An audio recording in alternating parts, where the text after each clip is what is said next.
Hey everybody, welcome to another edition of Cooking with RISC-V. Late notice, I know, and I apologize for the video. I got a new light so that it's actually better, but that has somehow pissed off the camera even more. But that's fine, we'll work through it. Couple other things I wanted to show off and talk about. Since our last stream a couple weeks ago, got a new RISC-V machine, that's what's in this box. But I wanted to talk about some of the stuff that I've done on this, specifically its fancy new case, which I'm really happy about. And cooling, as you can see, there's a giant Noctua on here, and there wasn't last time. So if we look at the stock cooler that kind of comes with it, this is not exactly the stock cooler because I was going under the notes that said that it was compatible with Jetson Orin Nano coolers. And it absolutely is not. Like, they are not the same size. Oh, you can't even see that. They are not the same size in any way, shape, or form, but it gives you an idea. But it turns out I think they're using the same fan. In fact, I can almost guarantee they are the same fan because I have the old fan here. The good news is this fan is terrible. And I was having a bunch of thermal problems with this system anyways. It was getting a little too warm at under load, not even under heavy load. This is something we know about with all the K3 systems. There's supposed to be some very specific updates to the PicoITX, so we'll find out about that tonight here in a little bit. Swapping this out is incredibly simple, which is why I wanted to bring it up. So all I started with is that I just got just a straight up Noctua AF A4x20. This is the 5. You need the 5-volt version. Questionable if you need the PWM version. And I'll get into that in a second. But basically, this cover is typically on top of the cooler, and it is just spring-loaded. There's no attachments to it at all, so you can literally just pop a screwdriver under the edge of it, and it'll just pop right off. Comes off really easily, or you can slide it off the side. Once you pop the front off a little bit, you can see there's little tabs here. See if I can get it. Hard to see on this camera, but there are little tabs on the little plate on the inside. I just found, put a screwdriver underneath there, pop it off, whole thing comes off, pretty straightforward. There are 3 screws on the old fan. They are accessible through the fan blades. You just take that off. I obviously cut the wire, and the primary reason for cutting the wire was to make this adapter that is not yet complete. A friend of mine is borrowing my heat gun, and I don't have it back yet. But once that is done, this will connect a standard ATX fan header to the 4-pin connector. The information on what the pinout is available through Spacetime's website. Actually, I take that back. I got this from the Jetson Orin documentation. But basically, pin 1, which is labeled, it's the one closest to the edge of the board, is ground, and then your 5-volt power, and then your TAC signal, and then your PWM signal. I'm actually going to recommend, after running this without any PWM, that save a couple of bucks, don't get the PWM version, and just wire it up for straight 5-volt. I'm thinking I'm probably going to put some sort of switch or something on here on the actual PWM lead, because this fan also takes 1/3 of the power that the old fan did. So you're not giving up anything in terms of power consumption. You're actually saving a lot. But you are getting a tremendous amount of cooling. This is just attached with a couple of self-tapping M.3 bolts in between the fins of the power supply. A little jank, but it's working super well. It is dead silent, and it has been a 5 to 15 degree reduction in temperatures on this, which is huge because that's been a major problem with the Spacetime parts because of the manufacturing process. I also picked up one of these, which is a third-party 52 Pi cooling system, which I was really excited about. And this has a yet different mounting platform, and I have no idea if I'm going to be able to get this to hook up. I think this would be even better, but I don't know what's going to be the right way to attach this to that without its mounting bracket that probably isn't going to work with this. So thermal grease or Thermal pads might work. If it's not being moved around, these are going to travel with me, so I'm probably going to leave this on because that is holding it in place for the time being. But this is another solution. I might use this for stuff that's going like in the data center just to give it better stuff. Of course, it has a very prideful fan on it that's all ridiculously blinky with RGB LEDs. I was going to rip that out and replace it with another Noctua. So this is the A4 by 20. Excuse me, A4 by 10 as opposed to the A4 by 20. 6 1/2 dozen the other. The A4 by 20 is going to have more airflow through it. It might be useful. Doesn't really matter for right now. My goal is to put this here in the case because this is supposed to have a plastic cover on the top, like so. And then I was going to, you can see I hit it with the soldering iron, so it scratched up a little bit, but that's fine. My goal is to attach the fan on the front because this thing gets just not enough airflow at all. There were 3 fans in it when I first assembled it, but the, again, hard to see on camera. Maybe you can see a little bit if I do this. The fan mountings, it's more obstruction than it is throughput. So the fans were doing absolutely nothing. It was just a hot box in there. The other thing is this is a white LED noodle. And so I'm going to put that on the inside so we can actually see the inside of it when it's all boxed up. It'll look really nice. And that's going to go to OpenTOS. I do have Zubtie. Yes, that is also an option. I will look into that as well. I think it's good for right now. This is already up and running with the RX 6600. You may have saw that I put in the channel the other day that I finally caught my white whale, and we now have Crisis running on RISC-V. If we have some time at the end of the stream and folks are interested, I can show off some of the stuff that I have working on it. But that was mostly what I wanted to cover on the older COM260 stuff. Let's get into the new hotness, which would be the exact same thing in a different form factor. So this is, box looks like the other box. Weird how that works. This is the PicoITX variant. So they're both the same system, both the same chip. There are a couple of differences. We can talk about that here in just a second. As you can see, just like last time, I didn't open it. So we can do that and see what we are working with. I need a trash can over here is really what I need, but I'll do that some other time. That's how this opens. Yes. All right. Same card that we had in the other system. I'm going to be surprised because, yeah, okay. So the card has the picture of the old case. And I have, you may have, oh, you couldn't see it because it was hiding. I have this case with a fried board in it. This was damaged due to overheating. And so part of the reason why I got this PicoITX module is what we might be doing tonight is swapping this board out with this new one. I don't know how the cooler situation works. We'll see how it goes. I don't even know if this comes with a case. I think it was supposed to come with like a little cheapo plastic case, but maybe not.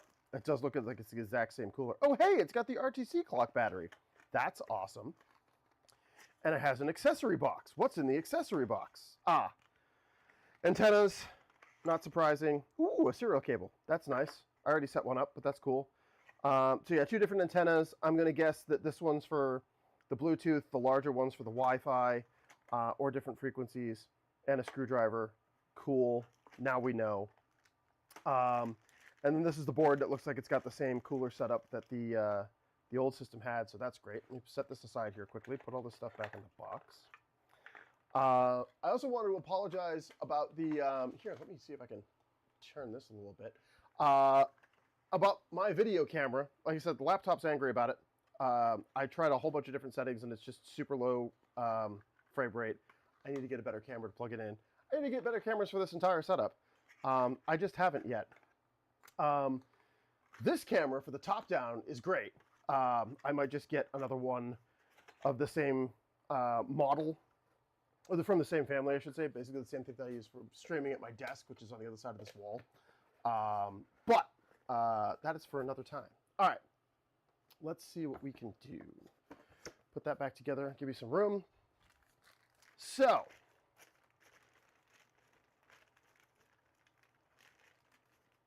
The other thing that oh, it does have a bit of a case on it. That's interesting. So it's got a little piece of plastic here that mostly just gets in the way. That's fascinating. Because that means, no, I guess not. I guess hard to see from the side, but here, if I put a little, if I grab one of these plastic plates, you can see it's got feet on the bottom, and so it does lift it off the ground enough that there is some air. It's a squirrel cage cooler, so it's pulling in from the bottom and then coming out the side.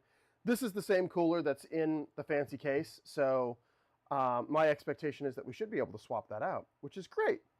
The other thing that I was interested in investigating is I saw a lot of people on Reddit saying that this is HDMI now and not DisplayPort. And so one of the big things that I wanted to test was to see if the adapters that I have work or if there's some other issue. Oh, and I'm going to have to take this off anyways just to plug in the serial console. That's awesome. I also need to remember what the pinout for the serial console is.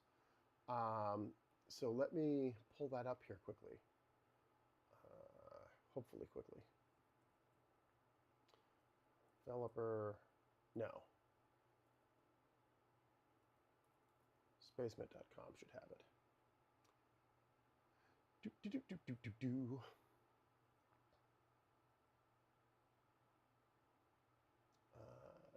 Thank you. Products.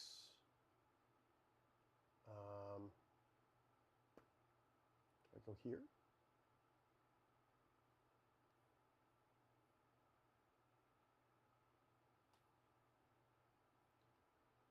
I got to remember where the documentation for this is, because I do not. Compute IP. Downloads. Yeah, here we go. Documentation.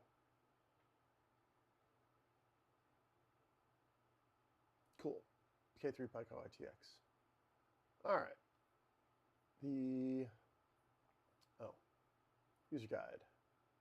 Here we go.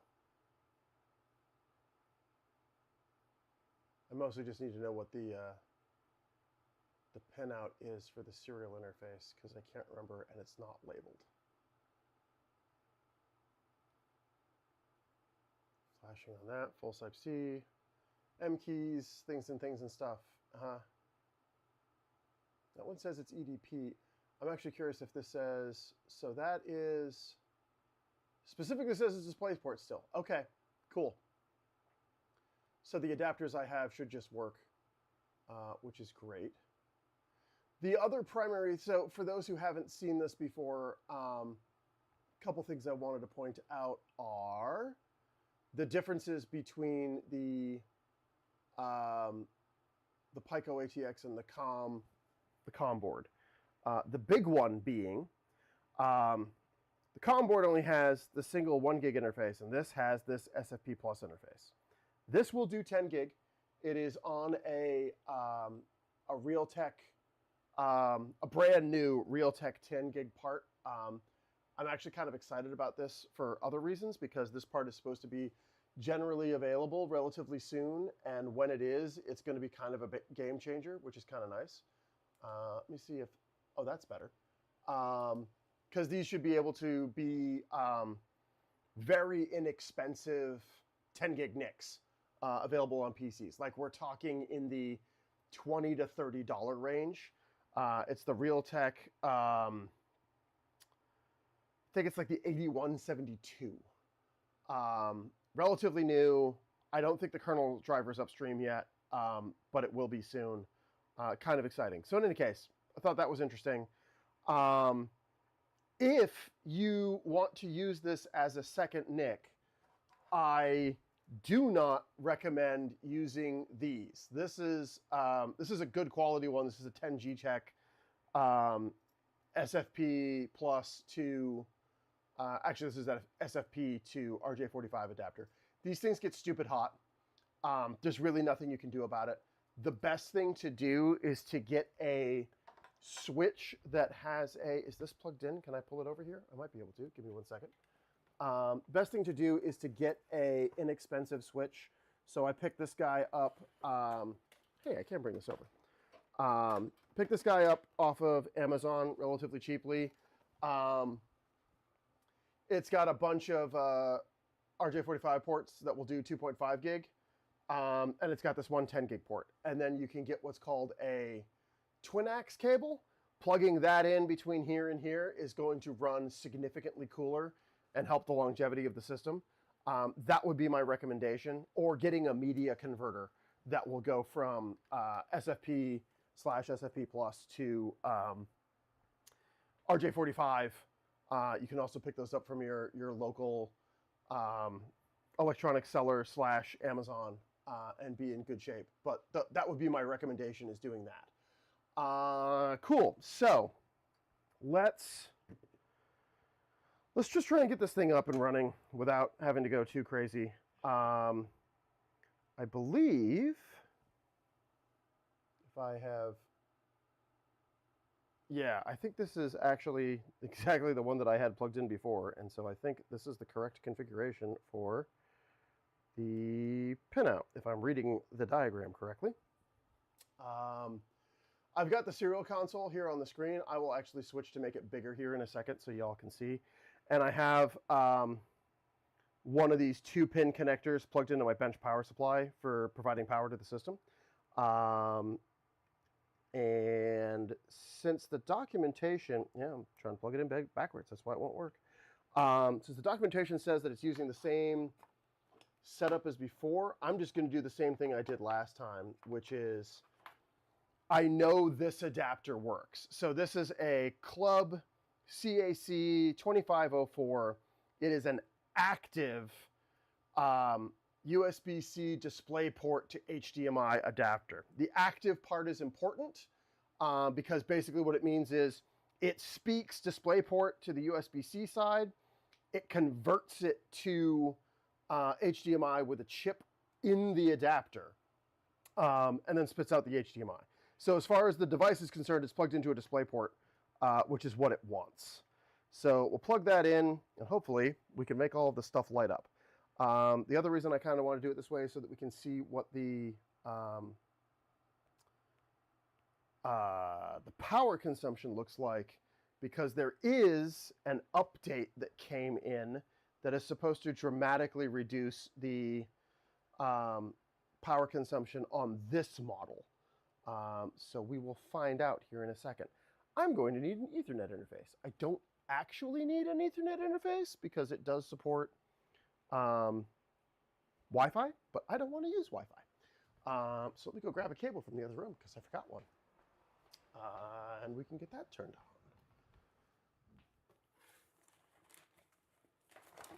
Here we are. All right.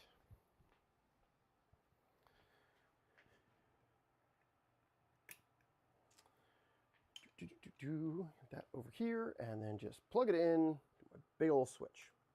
Lovely. All right. If I've done all this correctly, we should be able to see stuff. I'm going to switch it to the HDMI view. Oops, the HDMI view is not showing TerraTerm. Now it is. Okay, great. So you should be able to see stuff, is my hope. Actually, we'll start on TerraTerm, and then we'll kick over to HDMI once we have that squared away. And I have this in the wrong size. Hang on. Yeah, that is the magic key. We can scrunch that down a bit. Okay, cool. Let's see what happens when we turn it on. Well, the good news is I put the serial port in correctly. Off to a great start. I don't know where the HDMI capture is at the moment. Yeah, we'll figure it out. See what comes up. These are all the normal kind of startup messages that I would expect, so I'm not particularly worried about that. And we do have HDMI. So let's flip over. Well, we should have HDMI. Hello, HDMI. Why are you being dumb? Oh. It doesn't see it. Okay, hang on. think we have to do the ye old plug-unplug routine. 1 second here. Happy Windows noises? Nope. Why is that not working? Try a different port.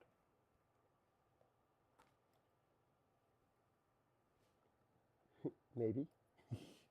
What is that? No, don't want that. What does that go to? Yeah, we definitely don't want to unplug that.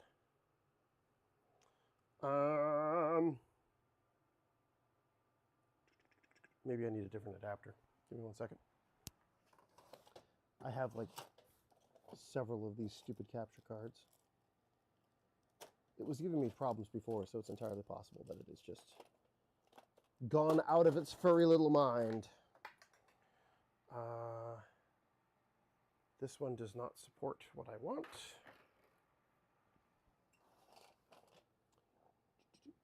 This is what I get for not testing everything. It's the only thing I didn't test. Everything else I gave a good college try to. There. I thought I had one more. Maybe I don't. They're hiding in a box somewhere that I don't have unpacked, which is also a distinct possibility.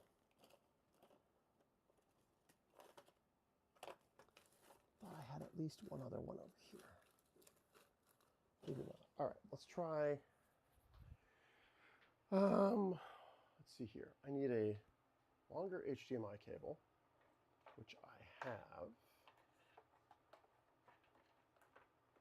And then I think, oh, actually, can I? Maybe. I don't think that will work, actually. But if I just completely unplug it and replug it, maybe that will be enough. Does that go to?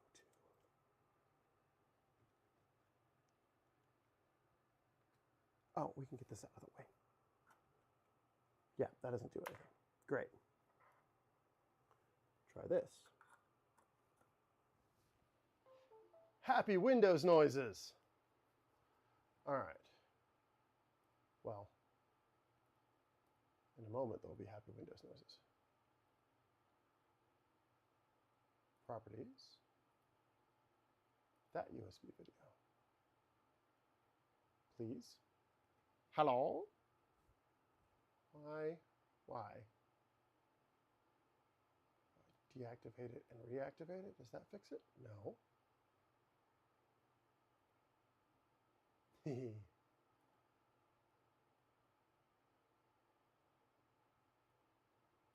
Go off of there. Go onto there. Aha! Got it. All right. I also forgot to plug in keyboard, mouse, and all that jazz. But the good news is that's all on a hub that I have right here, so that makes it really easy. Yoink. All right.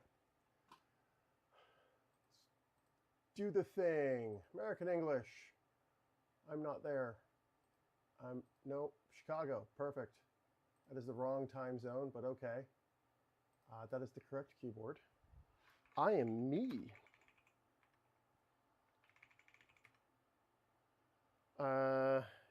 K3 Pico 8 gig.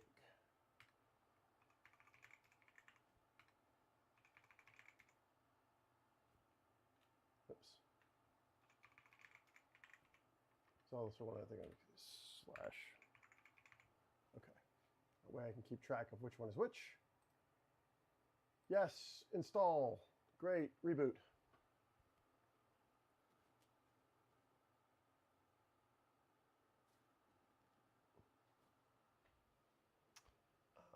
Let's see here. Turn that off again.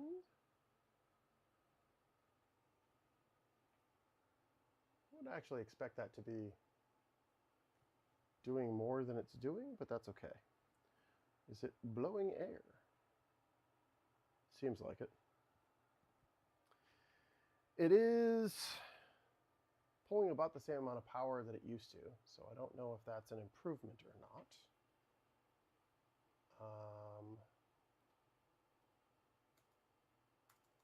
Well, it's not responding to the serial port anymore either. That's great.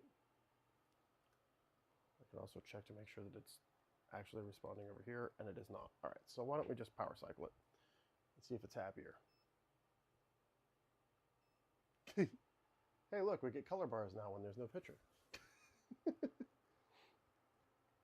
that's a good sign.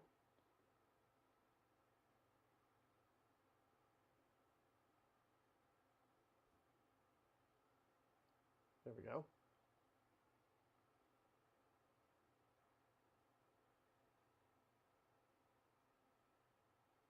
Sweet.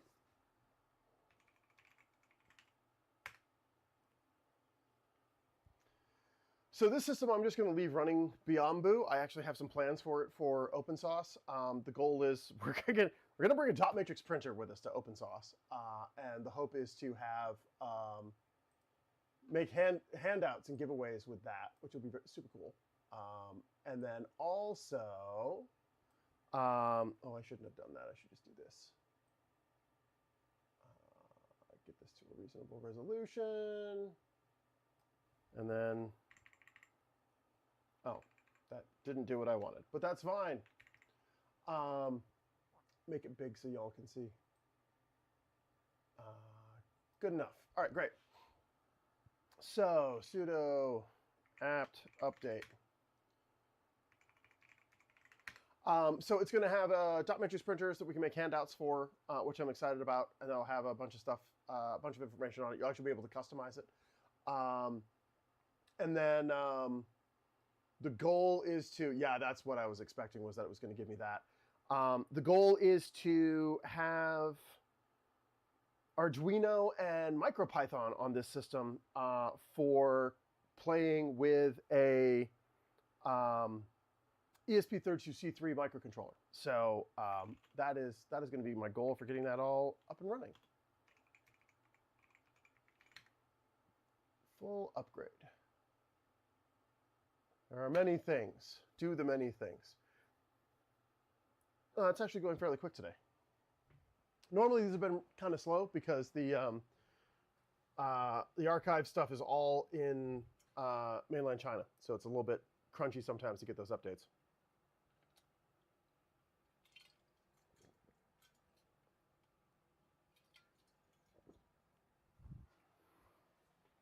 All right. Get to stand here and dance for another minute and a half.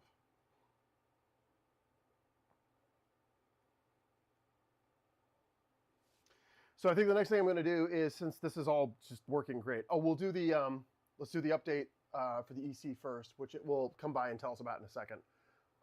And that is supposedly going to reduce the amount of power that it pulls down. And if it does, that's great. We'll find out here in a moment.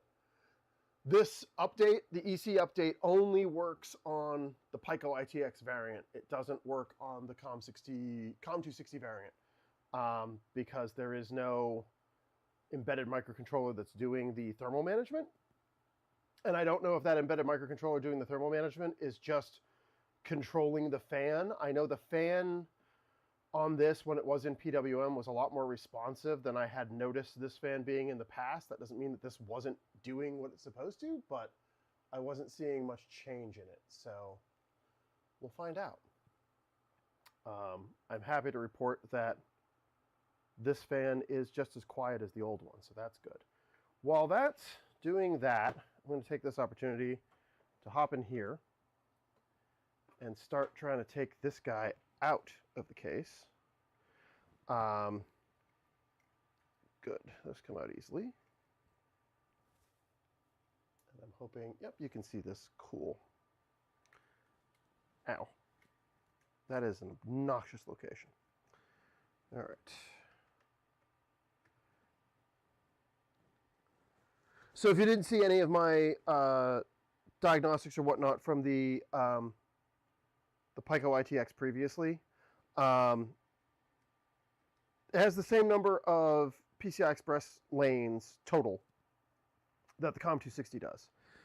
The primary difference is that unlike the COM260 version, not all of them are exposed as well. So on the COM260, on the bottom of it, I unfortunately don't have it upside down right now to show you. There are 3 M.2 slots. There's a 2280 that you can plug a standard SSD into. And then there's 2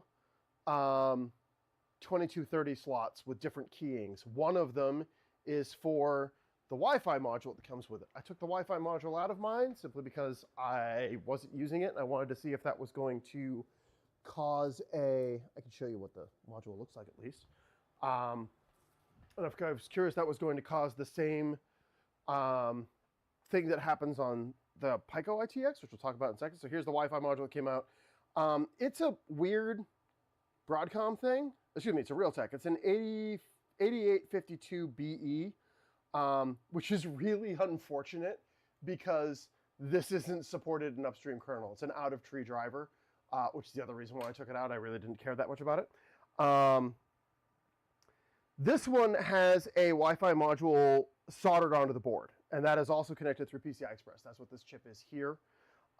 This 10 gig NIC is also soldered on the board. It's on the back side. It's that chip right there on the other side of it. You can't see it because it's obstructed by the cooling solution, which is unfortunate, but that's okay, just from a standpoint of being able to look at it. But yeah, oh, interesting. I wonder if that's why it overheated. I was not expecting that to come apart like that at all. Huh. All right. Maybe there is a way to salvage this. I guess it's all put together. That is terrible thermal compound. Yuck. So in any case, here's the Realtek chip that does the 10 gig. As I was explaining, it is... where is my flashlight? Here it is. That is indeed a Realtek 8127. Yeah, 8127 is the 10 gig part number. Like I said, excited for those to be generally available, but they are not available right now, which is unfortunate. And so this just sits in here like that, and somehow it's all bolted together that way. Okay, neat. I'll have to look into that, but that's fine. I'm fairly certain this thing is just fragged anyways. It's possible that I might be able to recover it if I just replace the thermal compound on it. We'll see, because that is some pretty tremendously bad thermal compound, but that's okay. Updates are happening. We're 40% done. It was actually way easier to take that apart than I thought it was going to be. So that's cool. Oh, if anybody wants to hear while we're sitting here waiting. So this big old die here is the actual chip. I believe this is eMMC, and that should be the memory underneath this thermal pad. In fact, let me switch over to the big view to show that off. Give me 1 second. All right, so Realtek 8127 for the 10 gig NIC. This is the space-time die. You can actually see the logo on it a little bit, depending on how good the camera is being right now. eMMC is here. Memory is underneath that. And then on the other side, you have a 2280 port and a 2242 port. The 2280 port is 4 lanes if there is nothing plugged into this slot. If there is something plugged into this slot, this is 2 lanes, this is 2 lanes. It's unfortunate that it is configured that way, but that's the way it is. And the reason for that is because this is 1 lane and that is 2 lanes. So it needed to have some switchy stuff. On the COM260,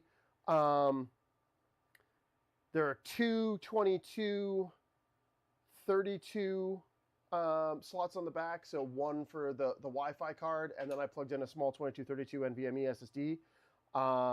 Those are both 1 lane apiece. I was not worried about the NVMe only being on a single lane. I don't think it's actually possible for these cores to saturate more than a single lane anyways. And then, oh, hey, it's doing the firmware update. Okay. That's funny because it said that it wasn't going to. Let me switch back over to the HDMI so that we can see what happens. It may immediately reboot after this, which would be bad, but that's fine. I have a way to recover it if that is what happens.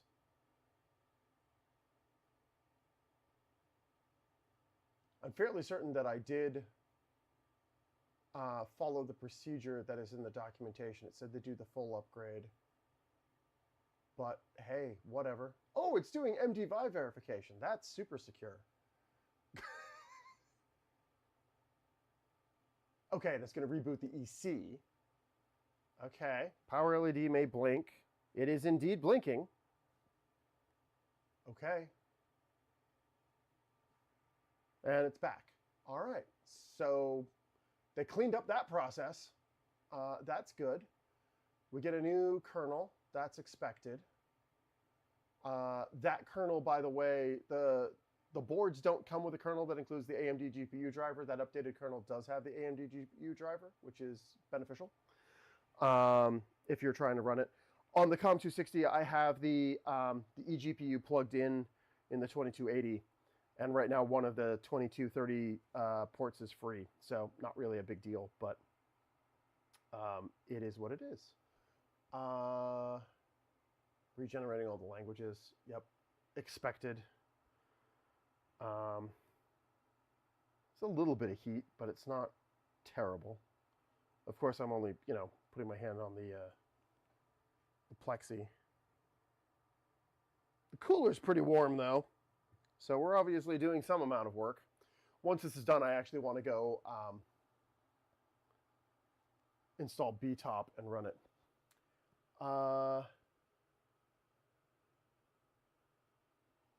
Cool. More AI chat robots on Twitch.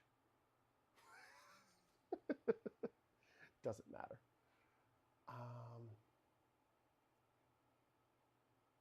Funny part is they showed up last time as well, but whatever. Getting there.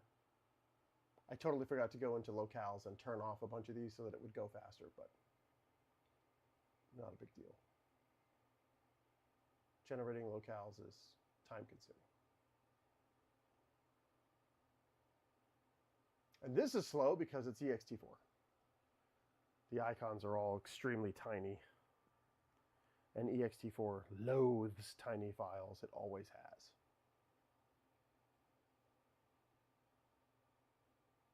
Okay, it is using the right. 7:44 p.m. That is correct. Okay, great.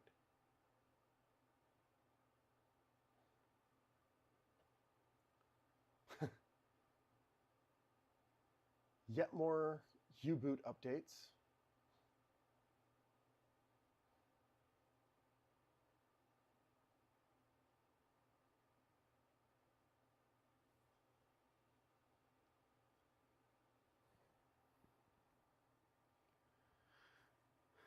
So the power doesn't seem to have gone down appreciably. Like we're still pulling 1.01 amps. I mean, I guess that is a lower because normally it's like closer to, well, it's bouncing up and down to 1.2 depending on the more load it has on it, but could be an improvement.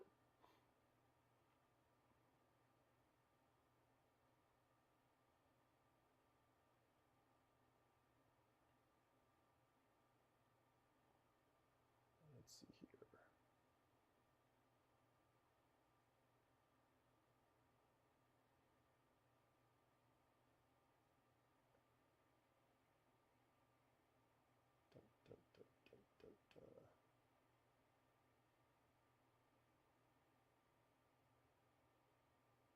So many packages.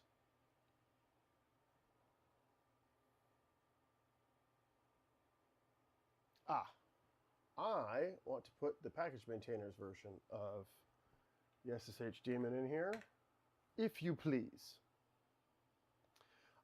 Any questions from the folks who are in chat as we are waiting for stuff to happen?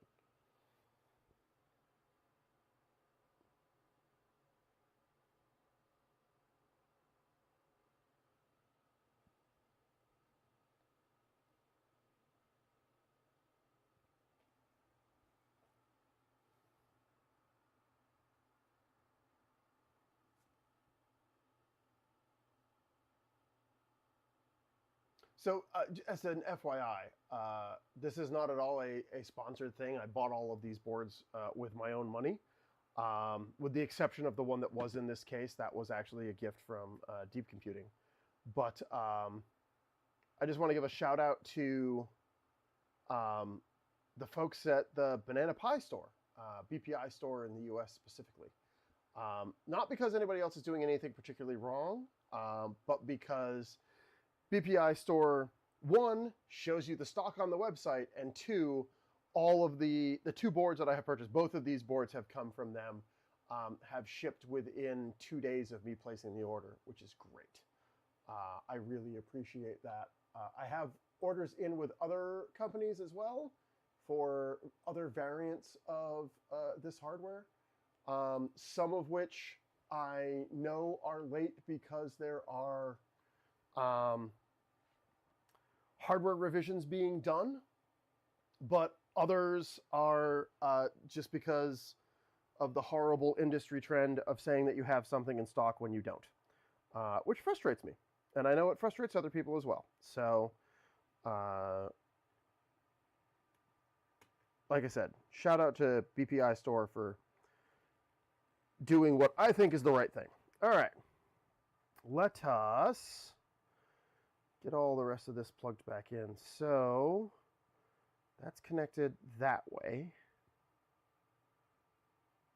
Okay, so yeah, this is going to be exciting.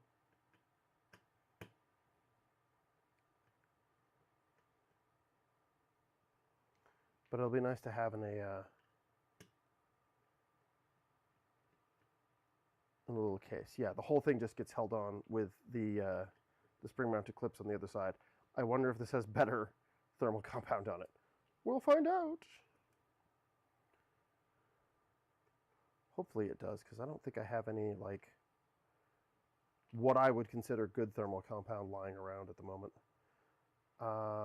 That's got standoff feetsies. That's interesting.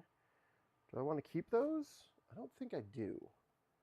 Does this also have the same slots? It has the same slots for the standoff feetsies. They're just not populated. Okay. I had that backwards, but that's fine. So that goes that way, which is how that is. And it's literally just held in wild. And then those are just standoffs for the feet. Huh. And fascinating choice. Don't know if I agree with it, but it's what they did. I'm going to need some pliers to take those off. They are a little tough to wrap my fingers around. Do I have... I know there's some in here. Where are they hiding? There they are.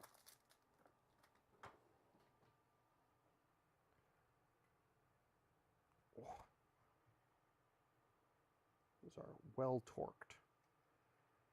It doesn't help that I'm still dealing with an elbow injury, but it's fine. Someone did ask a question. Which one did I get from the BPI store? So I got both the COM260 and this PicoITX. They have both in stock. The COM260, I think they also call the, I think that might be that CM10 that you were talking about, or someone was talking about earlier.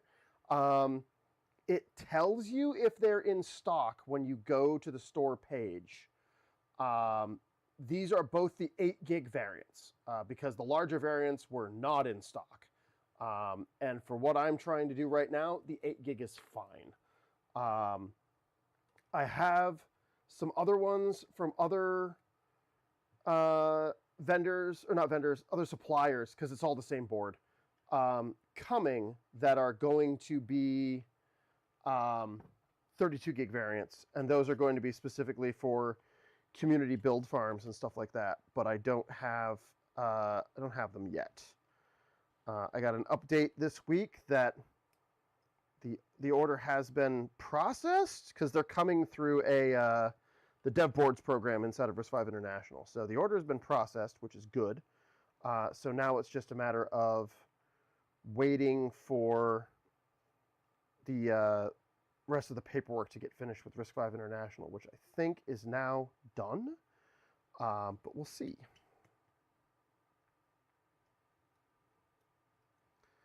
We're going to find out very quickly if this has terrible heatsink compound on it or not.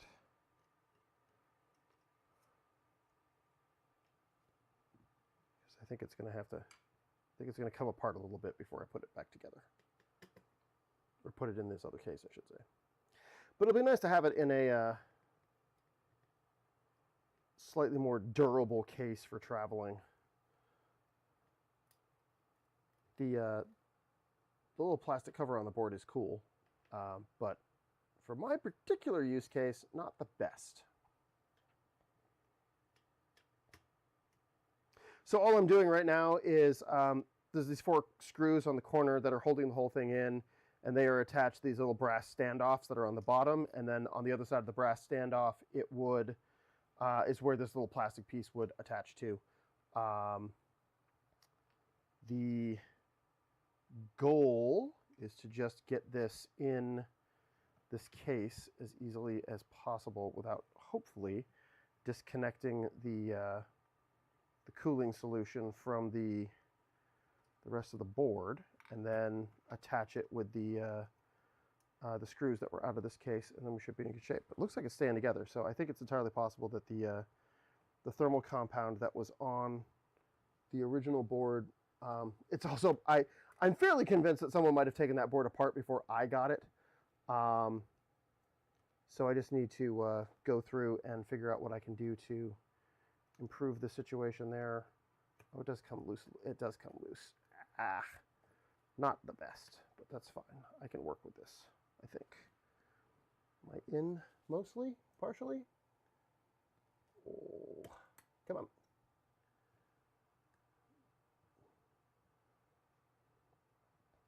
Yeah, hopefully I didn't unjostle that too much to screw up the thermal compound, but it's probably okay. And again, we'll reboot this, we'll fire up BTOP, and then I'll get an idea of what the thermals look like. My expectation is that this will probably be okay. We might be able to get some information on the fan speed as well, which would also be cool. Yep, we're in. I don't know what the torque spec is for this, and I am a nerd, so I follow torque specs. But that's okay. I'm just going to go for a little bit of pressure, not super tight. It will probably be good enough.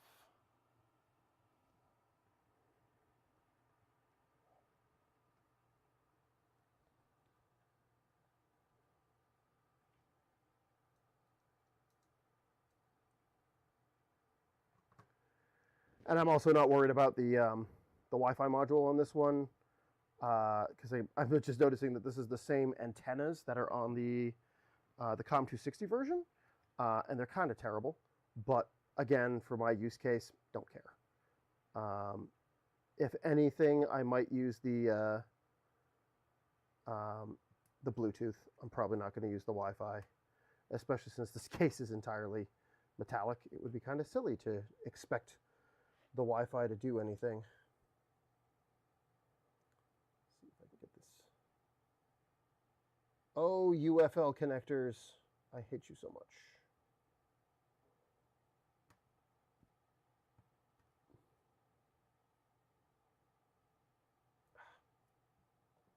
These are the worst. And I've misplaced one of them. I'll find it here in a second, I think.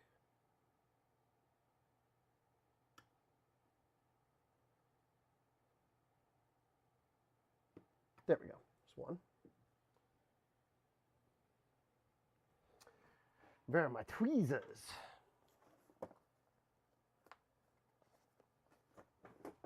Good old ancient iFixit toolkit. All right. There it is. Hello. This might be in the wrong locations. Again, I don't really care. Wi-Fi is not my preferred connectivity method for most of these systems anyways. So I'm obviously not going to put the cover back on at the bottom. I actually need to go 3D print a new cover for this guy. so that the serial console and the power cable can come out. I'm guessing that there's not a huge difference between this version and the previous versions in terms of trying to get video to work, but we can try. I have my little StarTech adapter here that will do, well, actually I'm not going to set it up right now because I've still got the other monitor plugged into the DisplayPort monitor, but later I will try and see if that works for doing power delivery and video at the same time. But the primary reason why I've been using the 2-port header on the motherboard is because previously that didn't work. My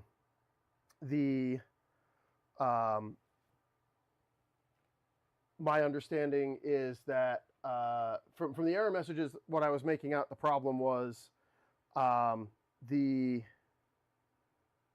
1 second here. Because it's doing DisplayPort alt mode on USB-C, it appeared that the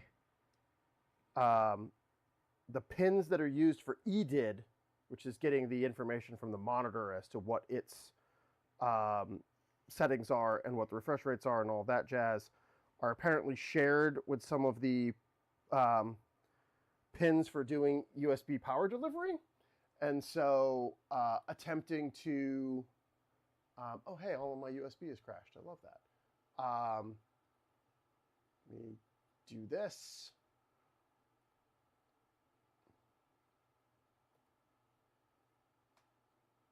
Come on. Oh, great. Now that camera's not working anymore. What happens if I go over here? See if I can try and fix this. Or not. I don't know. We'll see. All right.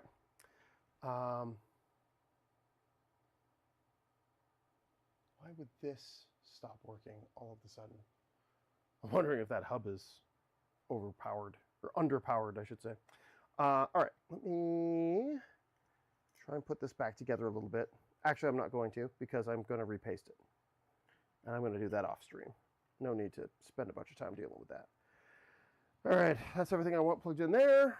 I'll find a place to... The battery has a little sticky pad. Oh, you can't see at the moment. There's a sticky pad on the back of the battery to make sure that it is going to do what we want. But in the meantime, let's see. Booting up without a problem. That's good. See if we get... Yep. Plymouth is doing its job. Plymouth is trying to do its job. We've got a login screen. All right. Let me switch back over here.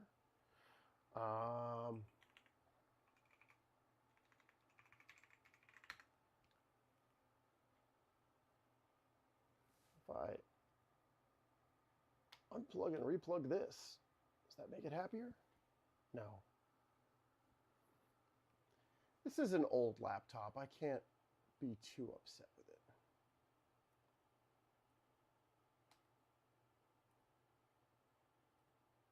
Yeah. The device fell off the USB bus for whatever reason. All right. Come back over here.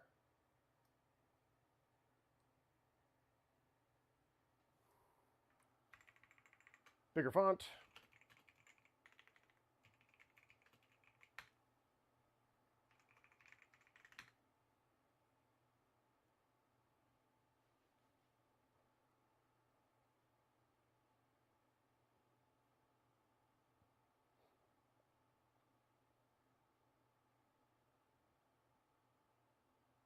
Yeah, it seems to be about the same, maybe a little bit less power at the desktop.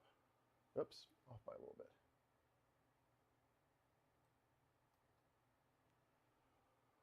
But we're running pretty cool.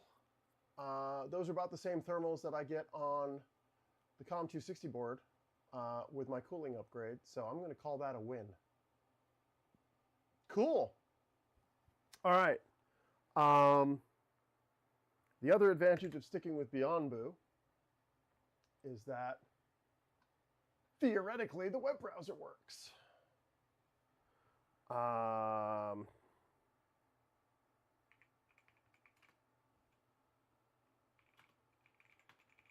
trying to remember the name of this open source IDE that I want to put in. It's not JetBrains. That is a whole different thing. As much as I would love to use JetBrains,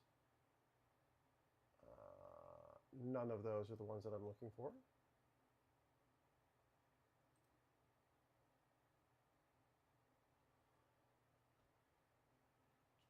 Not VS Codium.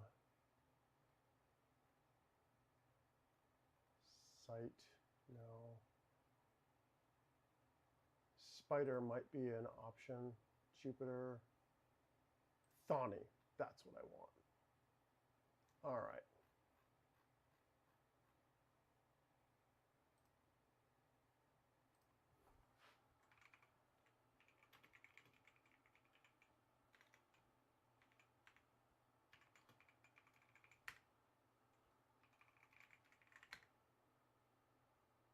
Sweet.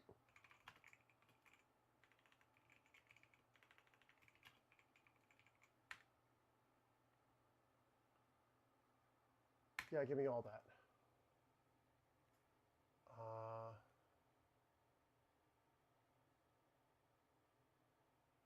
Actually, I think there's a way to do, no, what is that? What is that stupid command that will also include the,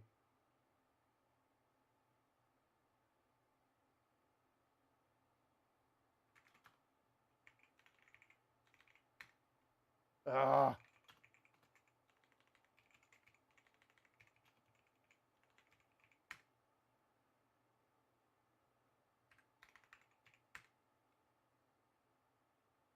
hate that Ubuntu took this out.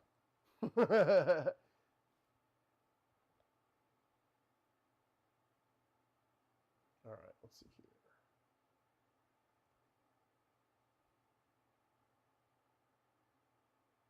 Cool.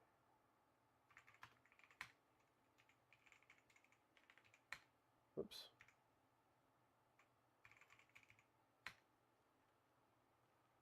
There are options for install. I'm just trying to remember.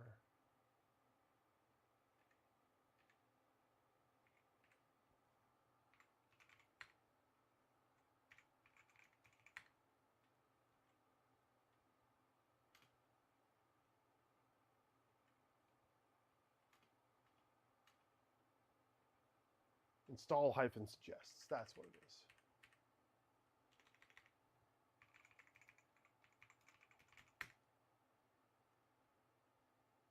Beautiful. Yes, give me all of those things.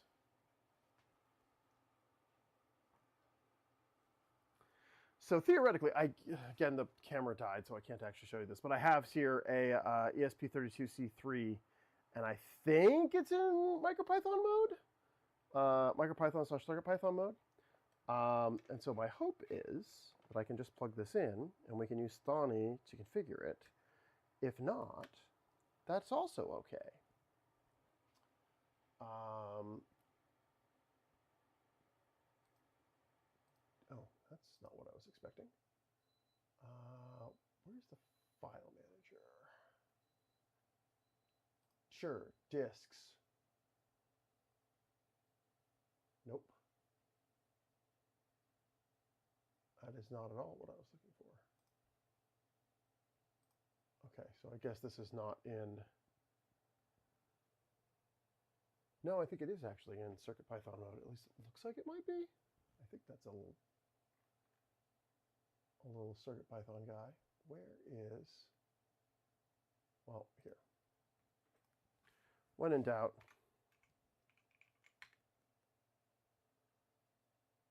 nope. USB serial JTAG. Okay. So yeah, that must be in Arduino mode, although it doesn't look like it is. And if I waggle this around, does numbers change? Yep, numbers change. Cool. So then the other thing is going to be, can I get Arduino on here? And the answer is probably.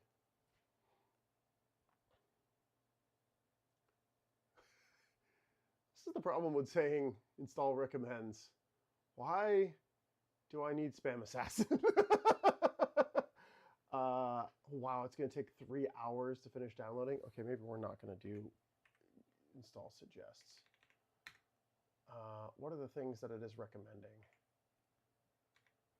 I'll pull some of these in. I definitely want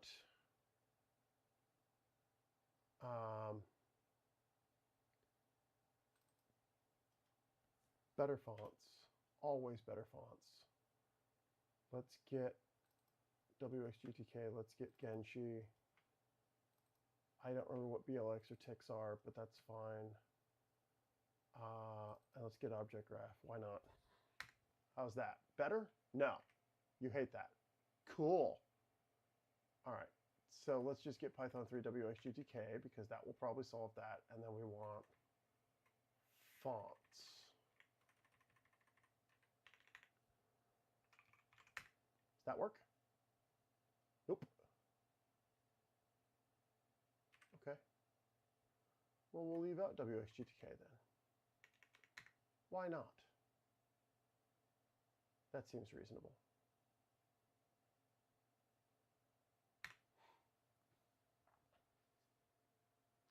Much better. That looks like it will complete in seconds instead of in hours. And then also I needed to get Arduino, which we haven't done, but that's okay.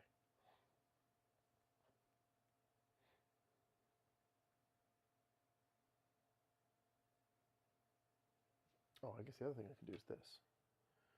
If I hold down, is it that one? I think so. I think that will put it in bootloader mode. And then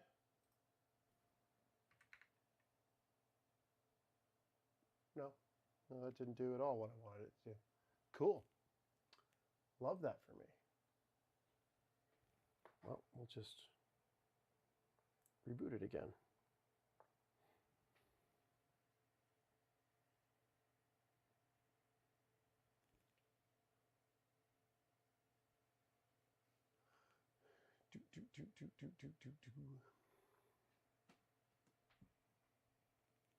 What was the other package that I was thinking about installing that wasn't Thonny?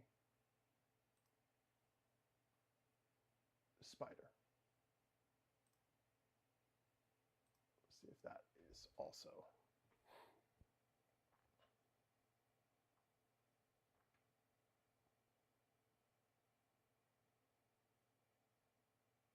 That's exciting.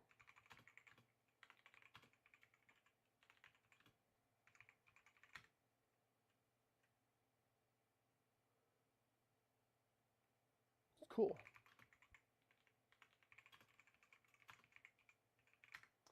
Let's get Spider. Oh, it does not like on Spider.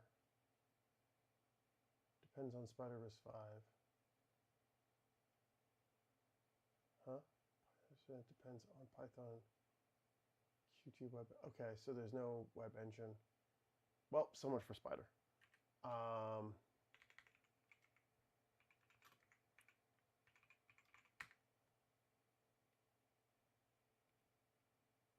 Arduino bundler, Arduino core,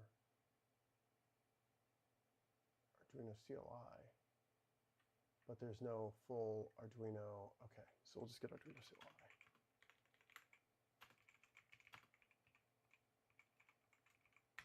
I am willing to bet dollars to donuts that that is because there is no Java.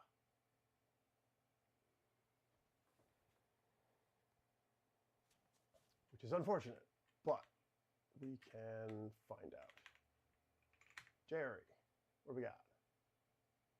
No, we can get OpenJDK 11 or 17. Okay.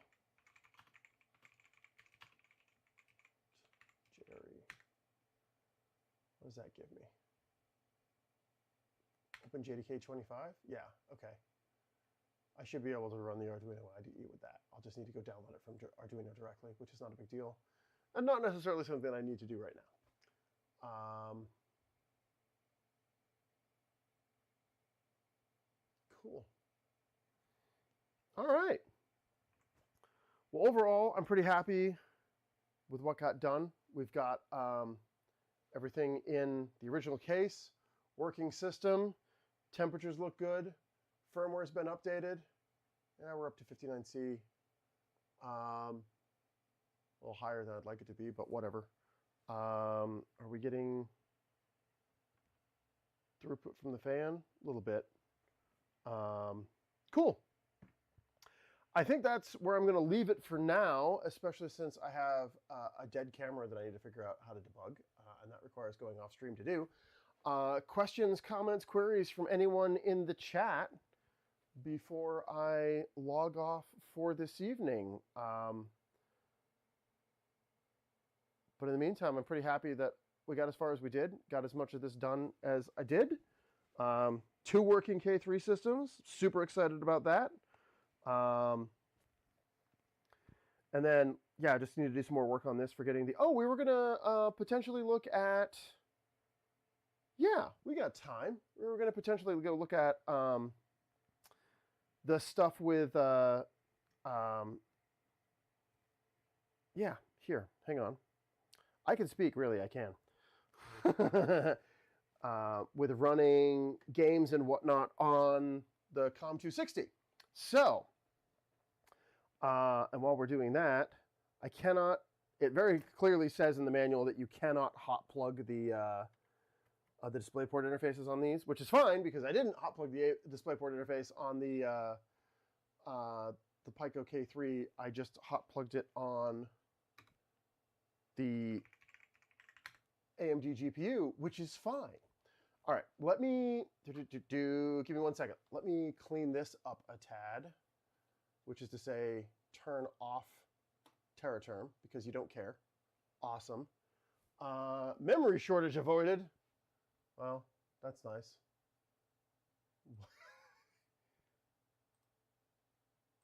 All right, so, Crisis.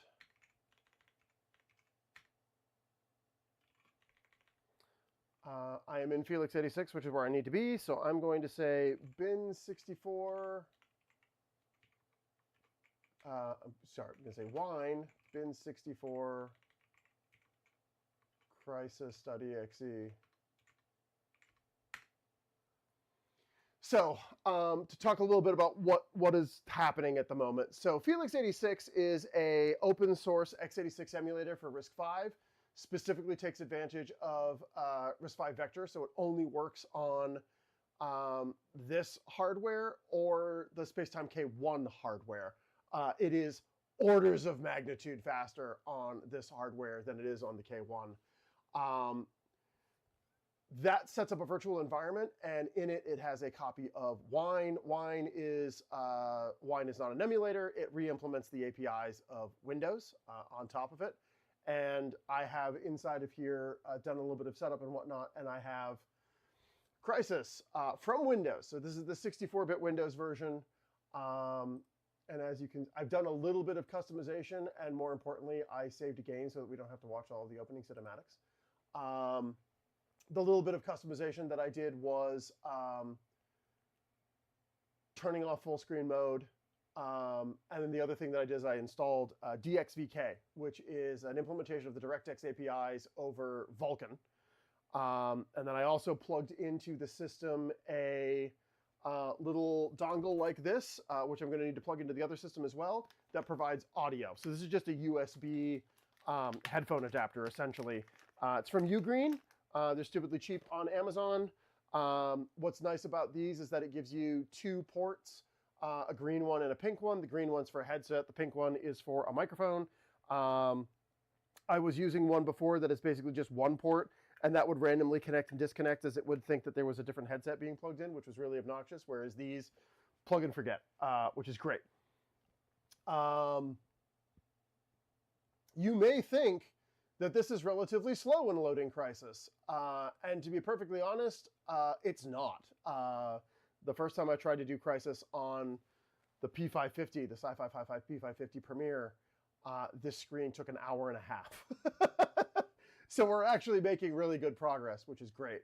Now that it's done doing the loading, you'll see that that orange line in the background is actually the amount of memory being used by the GPU, and the blue line in the background is the CPU time on the GPU. And now we should actually be able to jump into the game unless something terrible has just happened. Nope, here we are. So we're not getting a huge amount of FPS, but it's also not terrible. I think it's around 18 to 20, which is not too bad. But it is Crysis running on RISC-V, which is pretty impressive since this is an old single-threaded game. Not necessarily something that I was going to try and show off at OpenSauce.